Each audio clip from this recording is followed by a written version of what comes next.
Good morning, everybody. We're here again for our adult Bible study, and today we're going to finish up our study of evangelism as a spiritual discipline. We got it started last time, and we'll try to finish that up today, as well as do a review. And I actually have some paperwork for you, but because I don't want you to fiddle with it during our time together, I'll give that to you when it's time. I've met you all, your children and your grandchildren. I know how it works.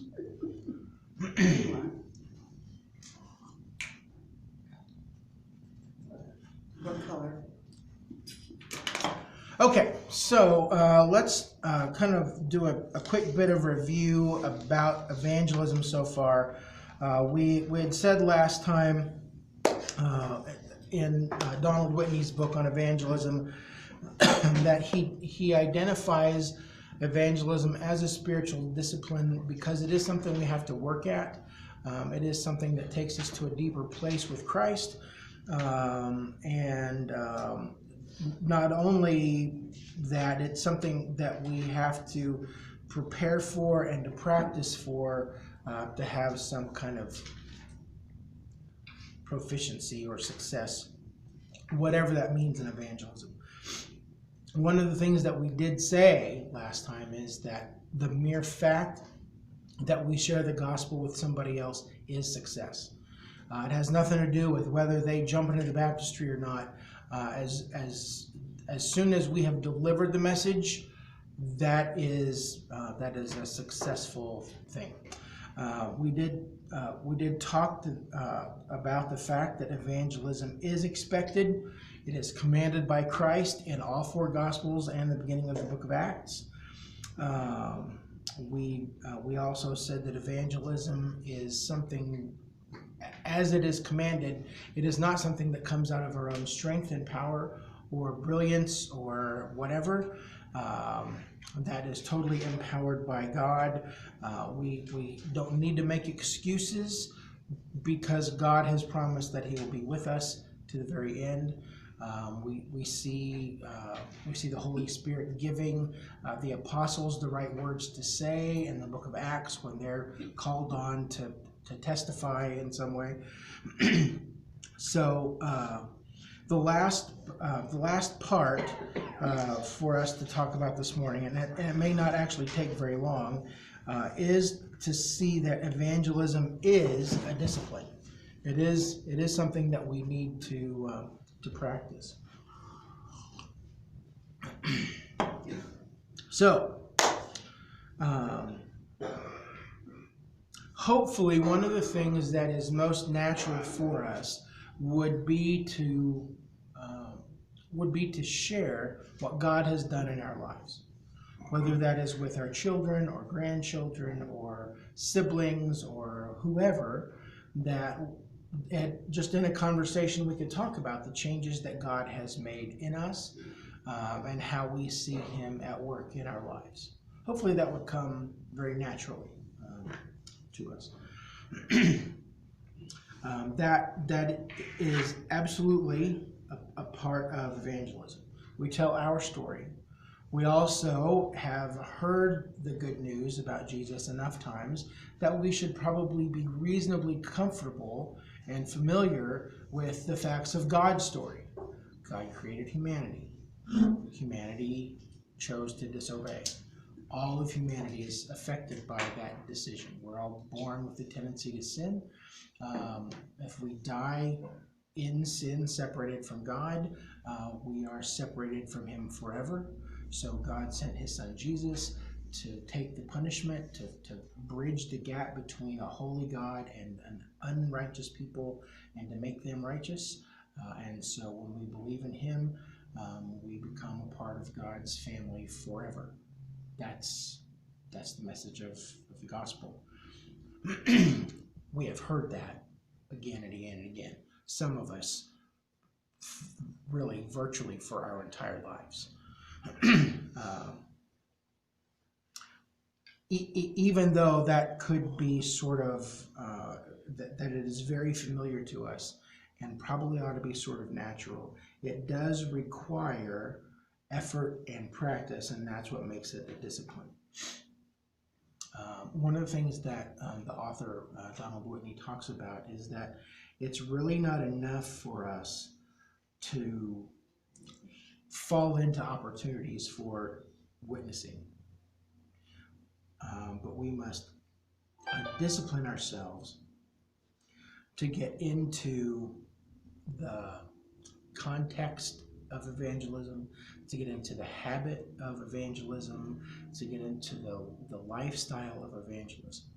Okay, most of us are probably just very content to sit back, and as soon as somebody comes and asks us, so what do you believe about God? What do you believe about faith? Absolutely, we'll tell them everything we want, everything they need to know.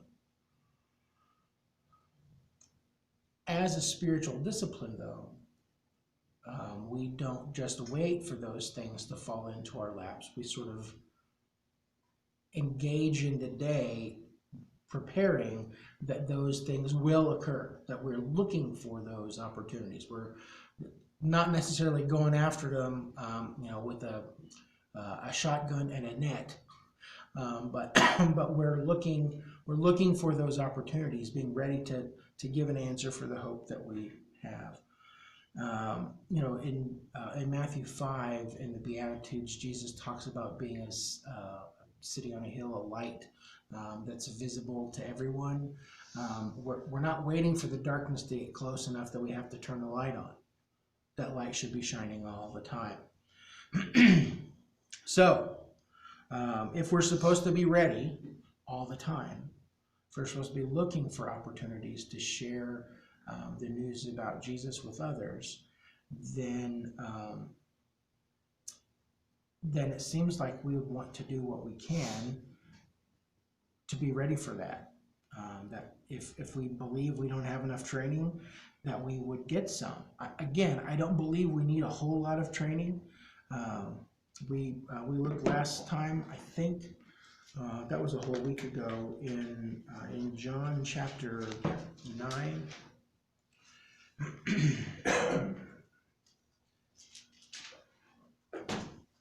Yeah, we did look it up. In John 9, Jesus heals a man who was born blind.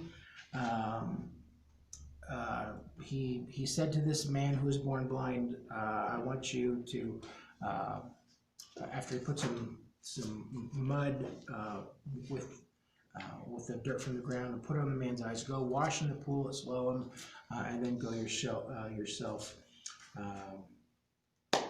And so he's healed. This is investigated by the Jewish leadership, and so this man who is born blind gives the answer in verse 26 when they asked him, "What did he do to you? How did he open your eyes?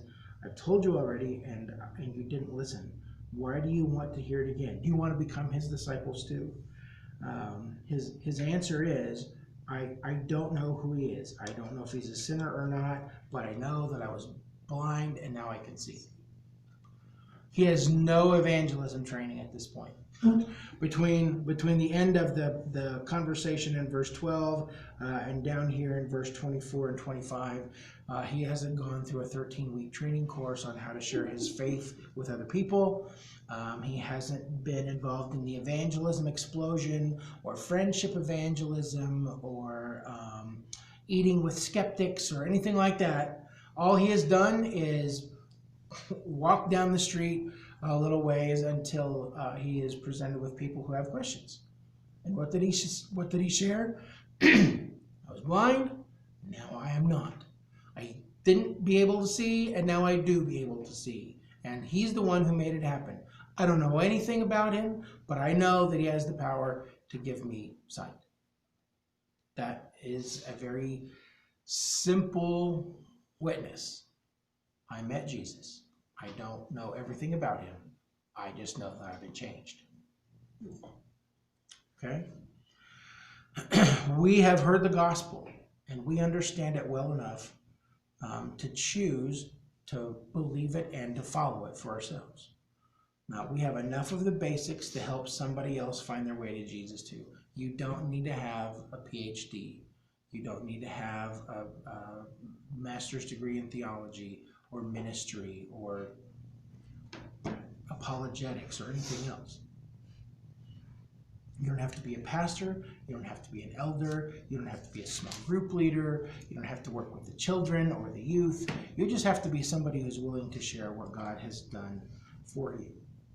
Now, hopefully that is sufficiently guilting enough that you feel like you're ready. One of the other truths is that if we allow it, time is going to slip away from us. Opportunities will slip away. Every single one of us has the same number of hours in a day, the same number of hours in a week. We all have 168 hours every week to do the things that we need to do and that God needs us to do.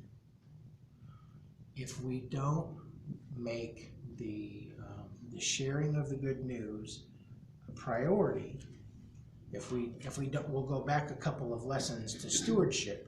If we don't manage the time that God has given to us well, we won't have opportunities to share the good news because we'll be too busy with other things.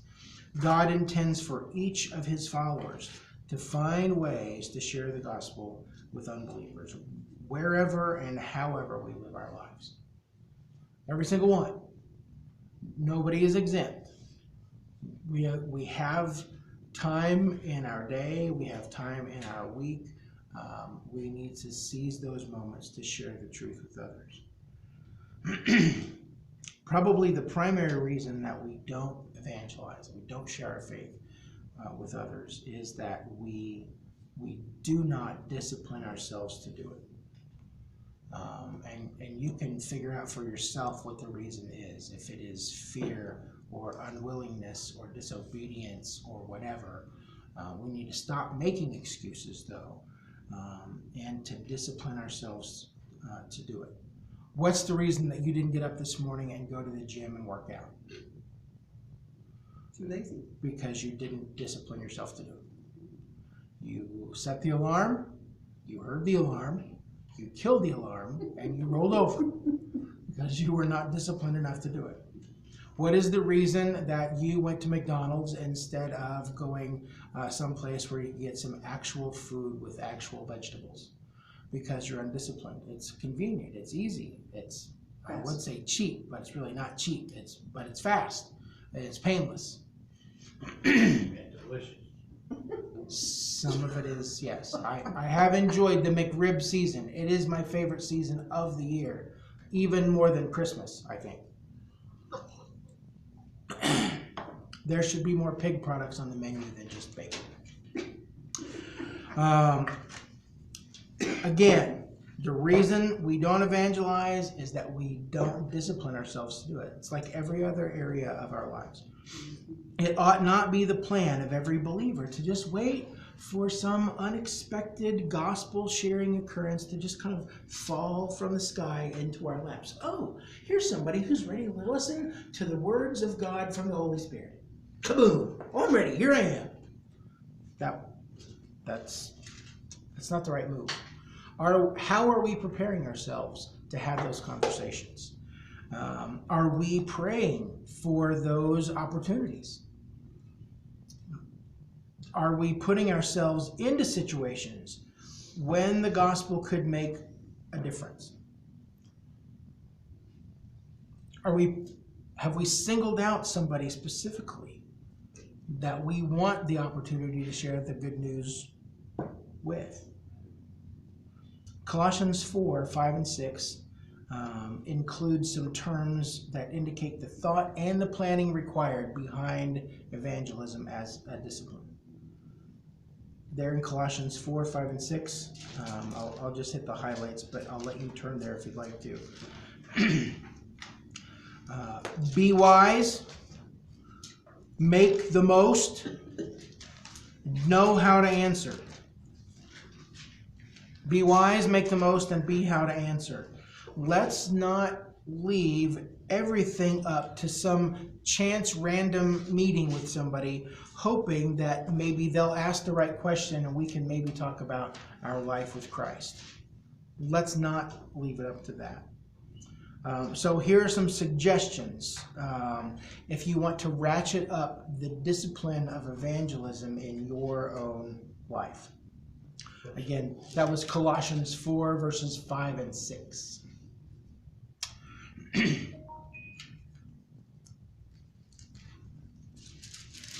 Spend time with unbelievers. Spend time with unbelievers. If all your friends are church friends, that's awesome and awful at the same time. Who can you share the good news with if everybody you know already believes it? But it's safe. It is safe, and it is easy, and it is comforting, and it is encouraging to spend time to be surrounded by people who believe the same things as you do. But you won't have an opportunity to share the good news with anybody else. So, spend time with unbelievers. Eat some meals with people who don't go to church with you. Make some gifts. Deliver them to your neighbors, because I'm guessing not all of your neighbors are believers in Christ Jesus. Spend some time with them. Have them come over for dinner. Meet out on the patio or the porch for some coffee or some barbecue or whatever. Spend some time with people and get to know them. Here's a second suggestion. Learn to ask good questions and listen to the answers. Here's the problem with what most people think evangelism is. Stand there for a second. I know you don't believe in God. Here's his word. Bam! Take it. I have now delivered upon you all of God's truth. What are you going to do? That's not what evangelism ought to be about. Evangelism ought to be as much about questions as it is presenting the truth of God's answers. So why would somebody want to choose Jesus? Why would somebody want to turn away from their own plan for life and adopt somebody else's plan, somebody they've not met? How is it that a person's life can be made even better than it is? How do you get through difficult times? How do you get through crises and chaos and grief on your own? Learn to ask good questions, and when questions are asked of you, be ready to give those answers. That's what Peter says. We should always be ready to give an answer for the hope that we have. Does that mean you have to have a ready answer for every deep theological question? All right, how can a good and holy God allow suffering to exist in the world? Don't worry about that. You don't have to have an immediate answer for every question you get asked. I don't know. I've struggled with that too. Let's find some answers together, okay? Ask good questions and listen to the answers that they give. Listen to their questions and be ready to give good answers to them. Okay, one more suggestion would be that as you are dealing with people who are not believers in Jesus, you should ask them how you can pray for them. Sometimes that has an incredible amount of impact on somebody. You're at the restaurant and they bring you your food or they bring you the check and you say, so, Michaela, how can I pray for you? And sometimes just right then, they will tear up almost immediately because there is something going on. And how did you know? How did you know? Okay?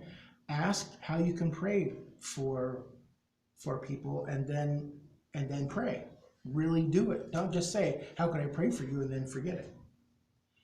And then last is to discipline yourself to be around other people. This is kind of hard during the time of COVID and coronavirus quarantine, when most of us have been isolated from the vast part of the world for weeks and months. But as we have the freedoms, as we have liberty to be out and around, we need to discipline ourselves to be around other people. I'm afraid that one of the worst consequences of what we've done for the last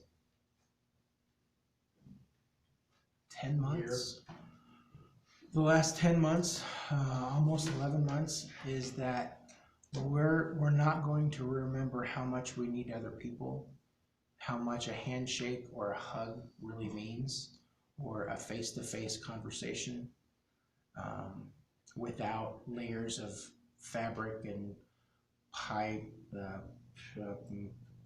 hard stuff, the plastic, plexiglass, like Pyrex. No, that's a measuring cup. All those things. I'm afraid that we're going to have distanced ourselves from everybody so much that we don't remember how much we need other people. Whether they're believers in Jesus or not, we need to spend some time with other people. How can we share God's blessings with others if we're not ever around others? So we have to push ourselves. Like we have to remind ourselves to take medication and to eat right and to exercise and to get a good night's sleep and to don't drink, smoke, or chew or date girls that do. We remind ourselves of all those things. We need to discipline ourselves to spend time with other people, and especially with some folks who need to hear God's truth. Now you're talking about non-Christians or Christians or just everybody? I'm talking about people. Anywhere, everywhere. Anywhere. I do believe that we need to make sure that we're spending time with others, both to be encouraged by their faith if they have some, or to be able to encourage others with our faith if they don't yet know Christ. But specifically in the context of evangelism and making it a regular, disciplined part of our lives, I think we need to find ways where we're rubbing shoulders with people who don't think or believe exactly like we do. Which they seem to be impossible to be around. Even if they seem to be impossible to be around, is that could be. Jesus didn't go hang out at church all the time. No. He was at parties and walking along the road and rubbing shoulders in the marketplace, hanging out with questionable people at wells and everywhere else. Okay? We obviously should live consistently with our faith, leading the way, demonstrating how Christ has changed us. But just living a nice, good, clean life on the outside, while that has a little bit of impact on other people, it is not probably enough.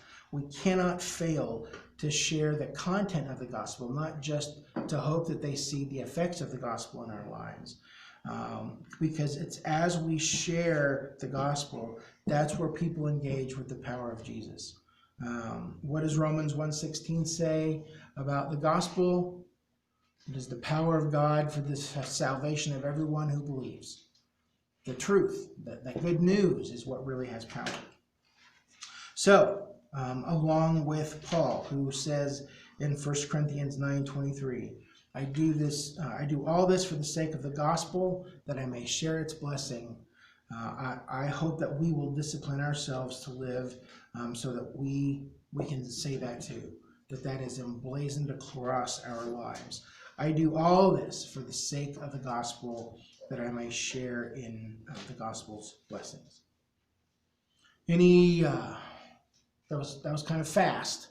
Any deep thoughts or questions, rebuttal about anything we covered this morning or last time?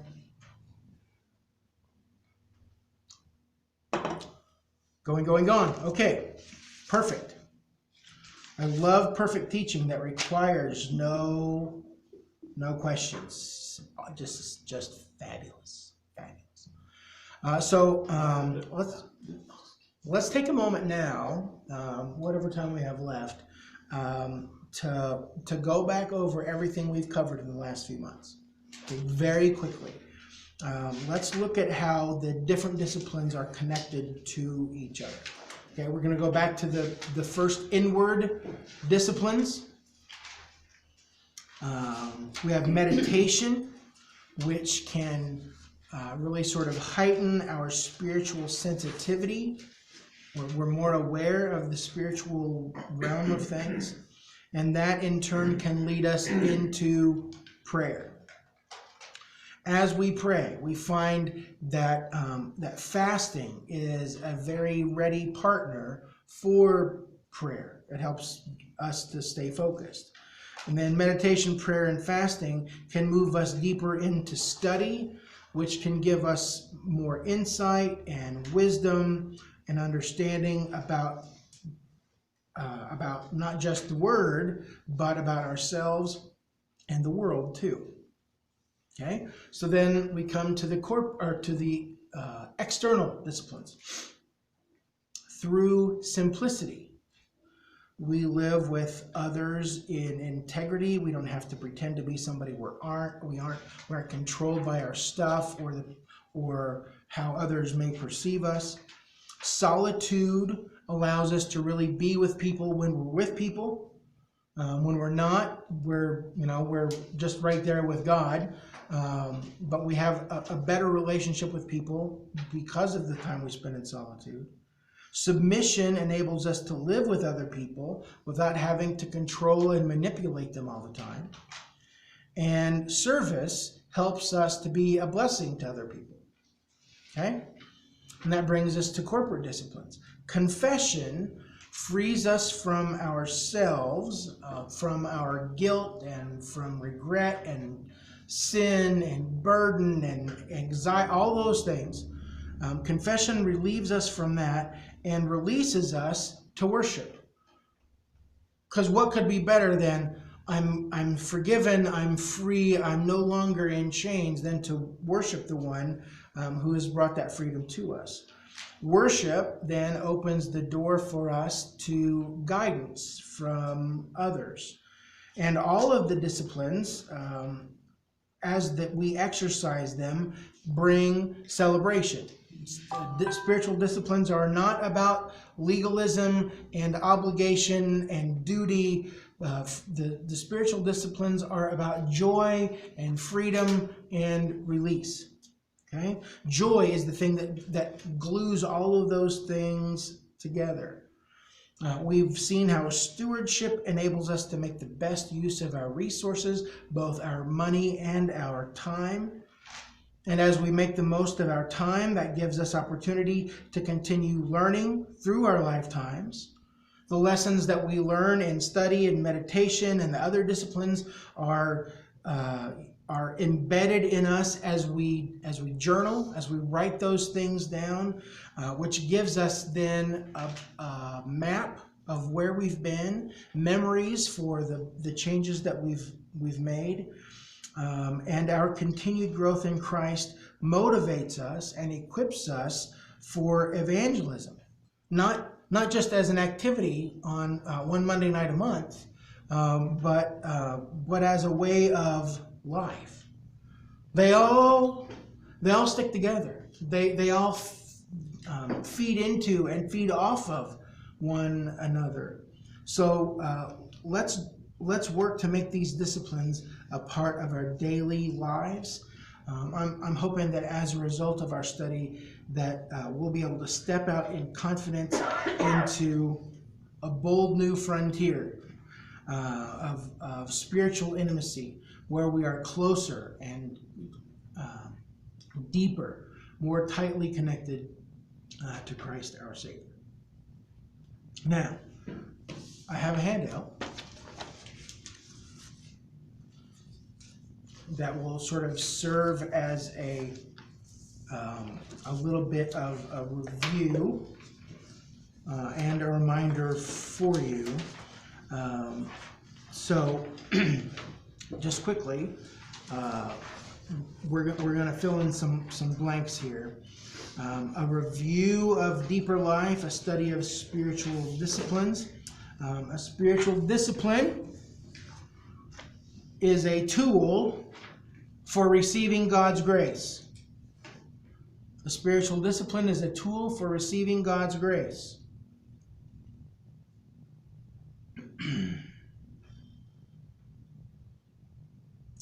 Receiving God's grace is what goes in the blank.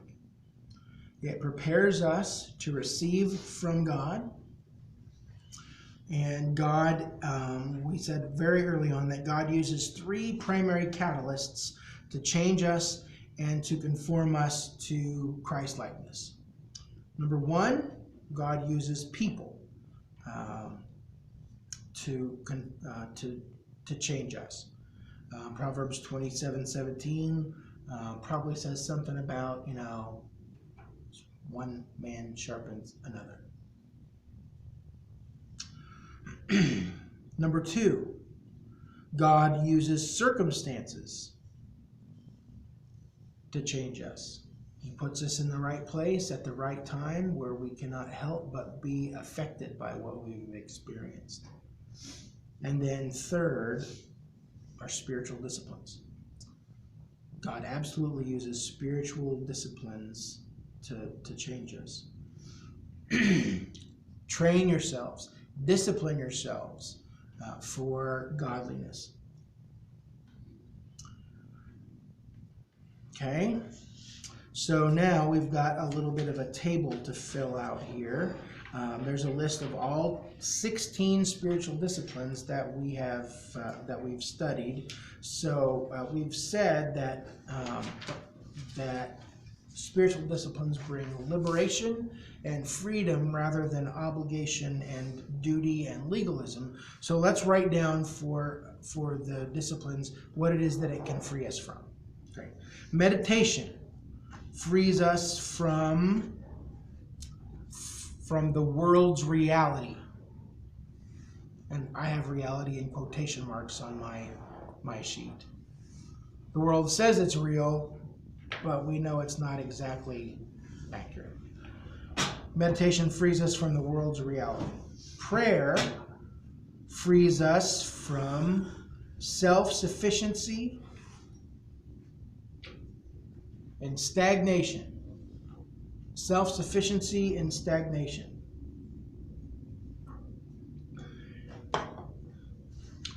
In prayer, we realize that we cannot handle everything on our own. We cannot do it on our own.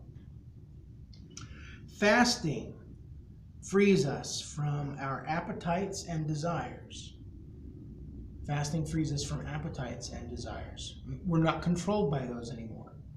We really feel like we'd like to eat the rest of Janice's tray full of candy, and we say, no, I'm on a chocolate fast between now and February the 16th. I can't possibly do that. I'll die if I eat all that. We're in control of our appetites. Our appetites should not control us. Study frees us from the ignorance of God's will. Study frees us from the ignorance of God's will. What does the Bible say? I don't know. I haven't studied it. I'll open it up, read it, study it, find out what it means. You'll know what God's will is, His good, pleasing, and perfect will. Simplicity frees us from attachment to material things. Or if you just want to write stuff, that's probably a lot shorter. Simplicity frees us from the attachment to material things. Solitude. Solitude frees us from noise and pressures of life.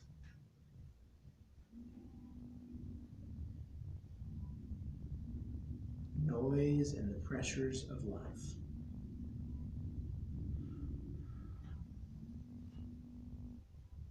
Probably one of the moments where I felt that and enjoyed it the most was, it's been so long ago, but I was on a trip and I had rented a car, and the only thing they had available at that time of day, unfortunately, was a convertible.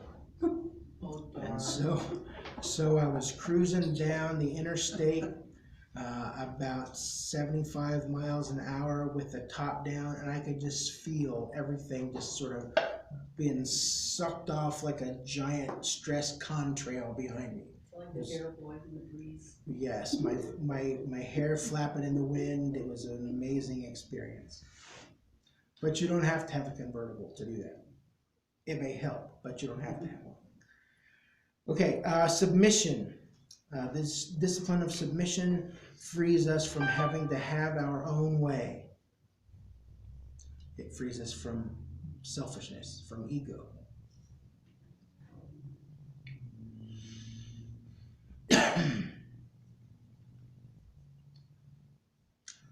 Service liberates us. This is long and more words than it needs to be.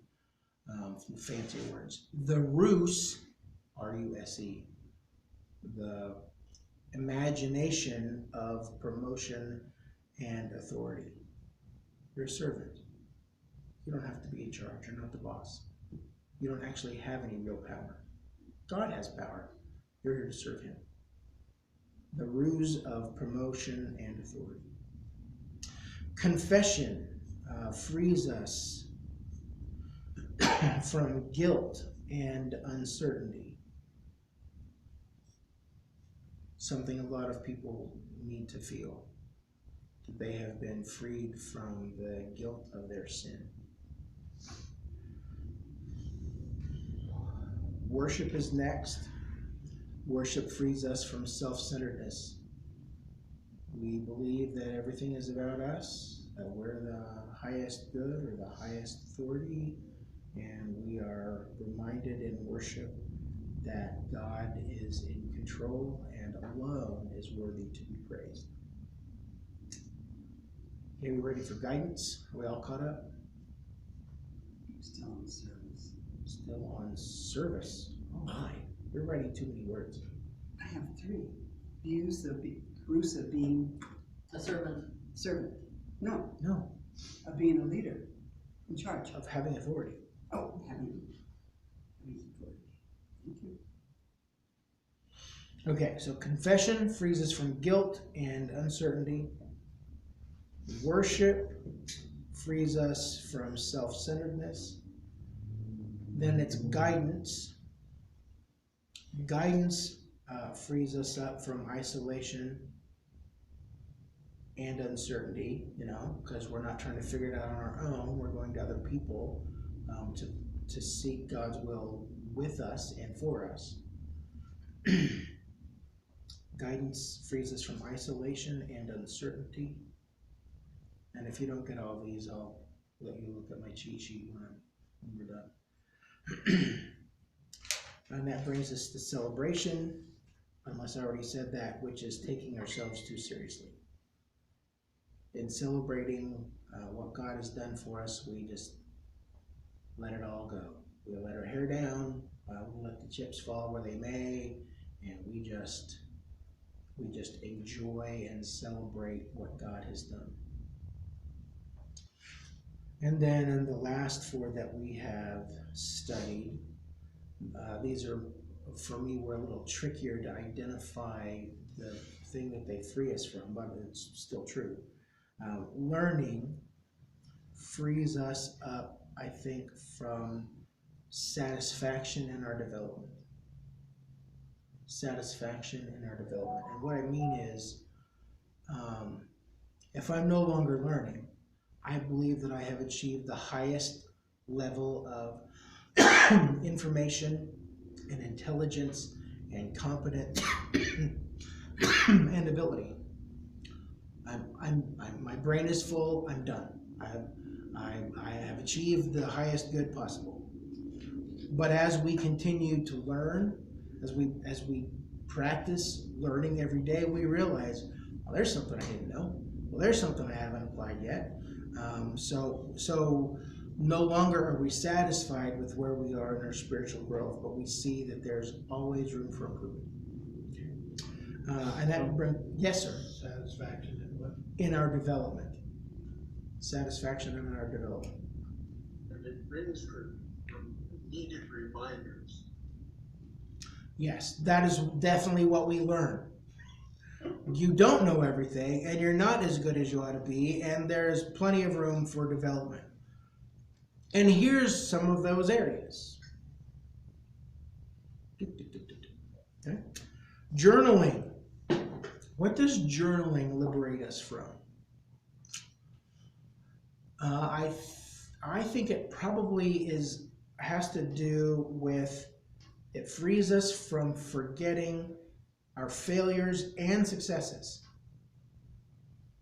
Because in journaling, we're making this record. We're charting the course that we've been on every single day. Here's where we stumbled. Here's where we had victory. Here's where we had questions. So we can look back on that recorded history of our failures and victories, and not only can we learn a lot from it, but other people, our children, grandchildren, can learn from that record as well. Stewardship. What does stewardship free us up from? I wrote down the control of calendar and finances. It frees us up from finances and our calendar controlling us. We manage it. It does not manage us. If we'll be a godly steward, a wise steward of the time and the material wealth that God has given to us, that we don't serve those things anymore. They serve us.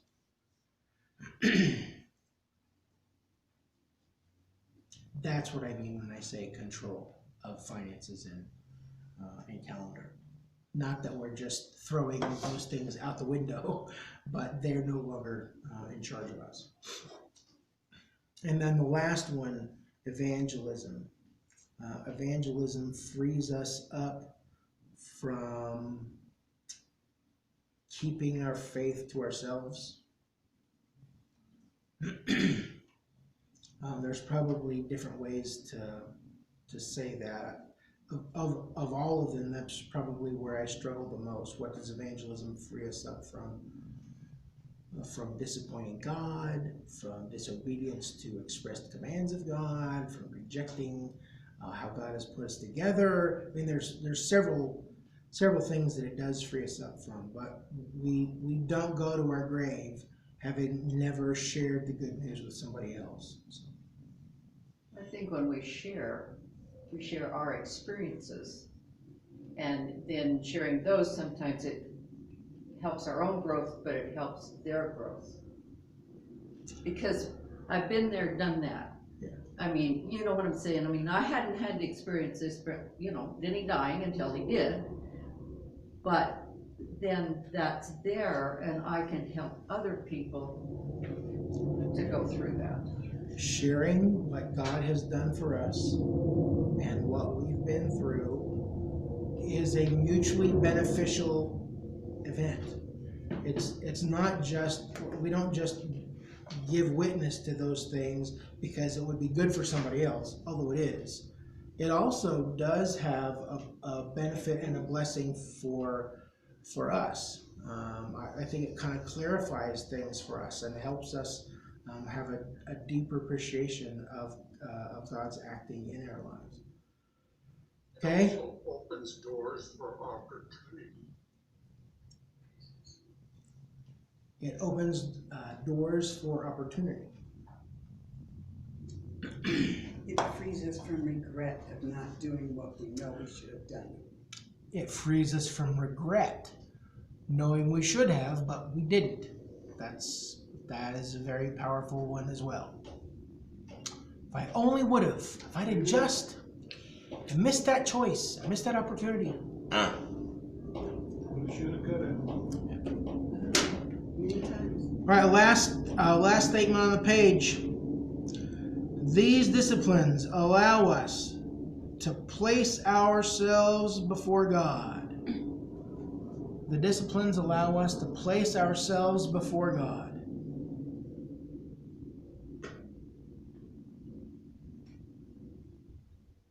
We place ourselves before God so He can transform us.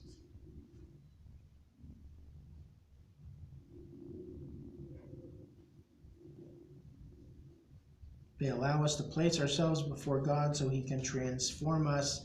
And the most important thing is that God does the changing. God does the changing, not the disciplines. God does the changing, not the disciplines.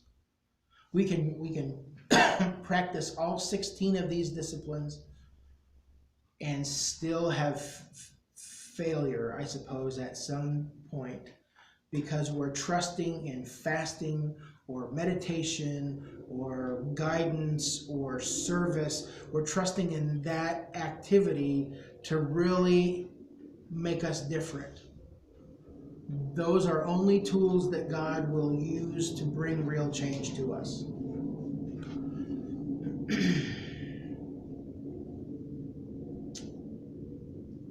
These disciplines allow us to place ourselves before God so He can transform us.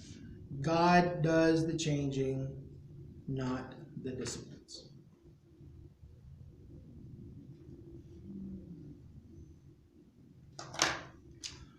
Okay, in the next 5 minutes, we'll throw it open to questions. Over the last 20 weeks that we've been studying, is there something you had a question about back in week number 2 or 3 that you'd like to bring up now? Get a little bit of clarification on? And this is a way easier question than the next one I'm going to ask. So, What did you do in the 4 weeks I was gone? I don't know. When were you gone? 2 in December and 2 in January. Well, many of those weeks there was a holiday or a personal crisis that didn't allow me to be here. So I think you probably only missed 1 week. So. Okay, so I'll throw this out there. After having been through all of this information, we've been through all this material. Out of these 16 things, is there one of them that you have focused on more since we've covered it? Is there one that you have practiced and worked on a little bit more that has really helped you feel like it's really helped you grow in your faith, grow deeper in Jesus?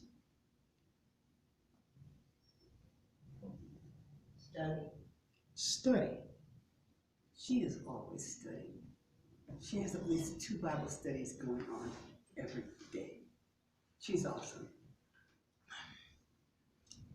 But she won't leave us alone. Okay, well, I'm glad that you've had that experience.